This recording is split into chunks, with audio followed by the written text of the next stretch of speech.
చౌటుప్పల్లోని అమ్మా నాన్న అనాథ ఆశ్రమం నుండి మరో అభాగ్యురాలు సొంతవారి చెంతకు చేరుకుంది. పూర్తి వివరాలలోకి వెళితే డిసెంబర్ 29న నల్గొండ 1 టౌన్ పోలీస్ స్టేషన్ సమీపంలో మతిస్థిమితం సరిగా లేక రోడ్లపై వెళుతున్న ప్రయాణీకులను ఇబ్బంది పెడుతున్న ఓ అభాగ్యురాలిని నల్గొండ 1 టౌన్ పోలీసులు అమ్మా నాన్న అనాథ ఆశ్రమానికి తీసుకువచ్చి సేవాభావాన్ని చాటారు. నల్గొండలో రోడ్డు మీద ఇట్లా తిరుగుతుందండి, బట్టలు కూడా సరిగ్గా లేవు, మెంటల్లీ కొంచెం డిస్టర్బ్ ఉన్నట్టుంది. అట్లని ఈమెని ఇక్కడికి చౌటుప్పల్లో అమ్మ నాన్న అనాథాశ్రమంకి తీసుకురావడం జరిగింది. నల్గొండ 1 టౌన్ పోలీస్ స్టేషన్ నుంచి సిఐ గారి ఆధ్వర్యంలో తీసుకురావడం జరిగింది. సార్ మహేశ్వరి సార్ నా పేరు.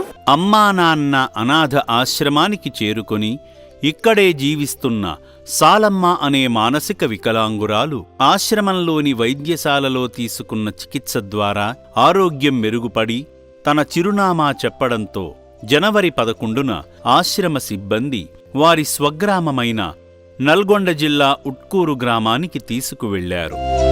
సాలమ్మ అన్నయ్య వెంకటయ్య, మేనల్లుడు యాదయ్యలకు అప్పగిస్తున్నట్లుగా సంతకం పెట్టించుకుని సాలమ్మను సొంతవారి చెంతకు చేర్చడం జరిగింది. నా పేరు యాదయ్య, మాది ఉట్కూరు విలేజ్, ఎడనూరు మండలం, నల్గొండ జిల్లా.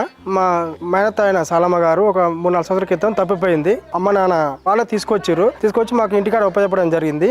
ఇక నుండైనా కుటుంబ సభ్యుల మాట వింటూ సంతోషంగా ఉండాలని కోరుకుందాము.